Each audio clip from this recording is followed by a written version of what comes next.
Romulans.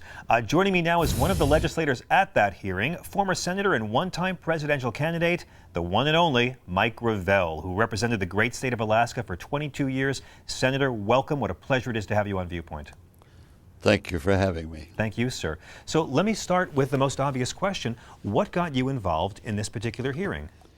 Well, I was approached, first off, I'm like any other citizen who's well-read. I followed the UFO, the ET issues casually.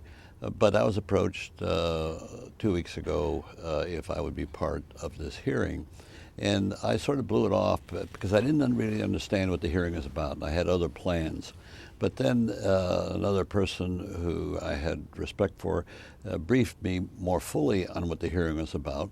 And then I thought it would be an opportunity for me to spend 1 week, and of course preparation before the hearing, to become very knowledgeable about this subject, which is probably the most significant subject in our entire civilization, because it juxtaposes whether or not there's a force out there that we can identify with these sightings of saucers, you call it, whatever, and that force is observing the planet. And I've now, after the testimony and the research that I've done, I think that this hearing is extremely worthwhile, and there's no question about it that the government of the United States is in total denial of this. And of course, we've had several smoking guns to show that this denial is ridiculous. Well, you're not the only one who thinks that, sir, and of course I appreciate any Americans who go about investigating this. I think it is a significant issue that too often the media cynically writes off as just a joke. I'm wondering, is this common to have independent citizen groups invite former legislators to come and do a congressional-style hearing? And did your experience, sir, in the Senate serve you well in preparation for this? Well, certainly my experience in the Senate did serve me well, and of course the other 5 members of the House certainly add to it. So we all have, in fact, I think the number is, it's about 80 years of legislative experience on our side of the table. But we're all retired from public office, and yet we're obviously citizens interested in the public issues involved. So it's the first knowledge I have, that's why I didn't understand initially, of this kind of a format. The reason for the format was that the group that's putting it on is the Paradigm Research Group. They wanted to be able to see if they could shame the Congress, so to speak, into having a hearing like this. I personally don't think it's going to happen. I think the Congress is not going to be interested in a subject like this. There's no political benefit, and there's political risk involved.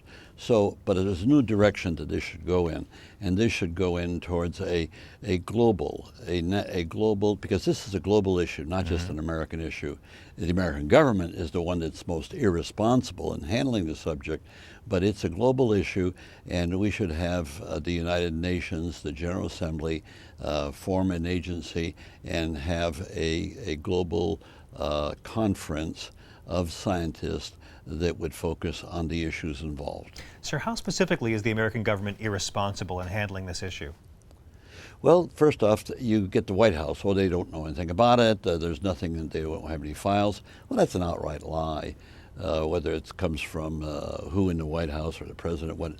And of course what happens is all the way down the chain of command, they keep the cover-up. Now the cover-up started with what happened in Roswell, where a spacecraft, flying saucer, what have you, crashed, and apparently there were 4 humanoids or whatever that died or perished in that event. And right after that happened, within hours, the general involved, the General Ramey, took charge of it and just began to shut everything down. It's classified, intimidating anybody and everybody that was involved, intimidating them and getting a lot of military personnel to sign non-disclosure agreements. Now, that's who we have been interviewing these last 3 days, and we got 2 more days to interview military personnel who were on the scene, who give direct first-hand testimony, and then the researchers and the scholars that have devoted their time and energy. So you got military personnel as high-ranking as lieutenant colonels and full bird colonels, and scholars who are steeped in the field and who have written numerous books on the subject. Well, Senator, I do appreciate you and your fellow legislators using your celebrity and renown to draw attention to this issue to pressure Congress to at least start talking about it. But I have to ask, are some of the other former Congress members just picking up a paycheck for this thing, or do you think they're genuinely concerned? No, they're generally concerned. Well, first off, the paycheck. Stop and think. It's 5 days, 9 to 5 every day. So it's not what you call a high salary situation. But they covered all the expenses, and it's just reasonable. You know, you get the pundits that go out and speak and get $30,000, $40,000, $50,000, or a Henry Kissinger who gets $100 and some odd thousand a speech, or Ronald Reagan who goes to Japan and gets what, $2 million for one speech. So the money is incidental. Clearly, unless you're well endowed, and I'm not, and I don't think any of the other persons would be what I call wealthy. No, they're public citizens who have served and realized that this issue, and they came in very skeptically.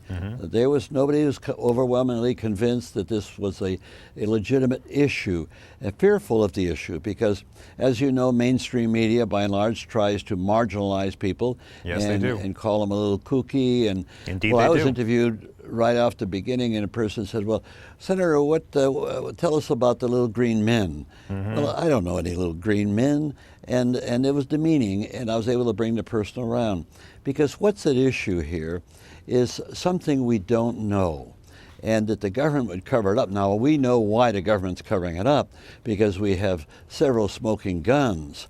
And I'll give you one of them as an example. With the missile silos in Montana, the Dakotas, and one other state, Wyoming, whenever there was one of these call them flying saucers, for lack of a better word, hovering above the silo, the missiles were unlaunchable. Yes, we mentioned that in our introduction to the segment. And well, I'll tell you right off the bat, the military would go bonkers over that, because what it shows is that after spending $1 trillion on this unbelievable defense system, when push comes to shove, it doesn't work. So obviously, they want to keep that secret. But the nature of the military in this country, and the nature of those in power, the leaders, is that they have a perception totally towards secrecy and to keep things covered up. And that's very sad, because if we're to be an operating democracy, the people have to know what's going on. And since this thing is of civilized, planetary import, the people of the world should know what's going on. Most countries have been much more revealing on this subject, but the United States is the dark hole in this regard. Well, sir, I'm sorry we're out of time for this, but it's a pleasure to have you talking about it, an issue many Americans care about. Former Senator Mike Gravel, thank you for talking to us, and I want to tell you what a pleasure it was watching you debate for president back in 2008.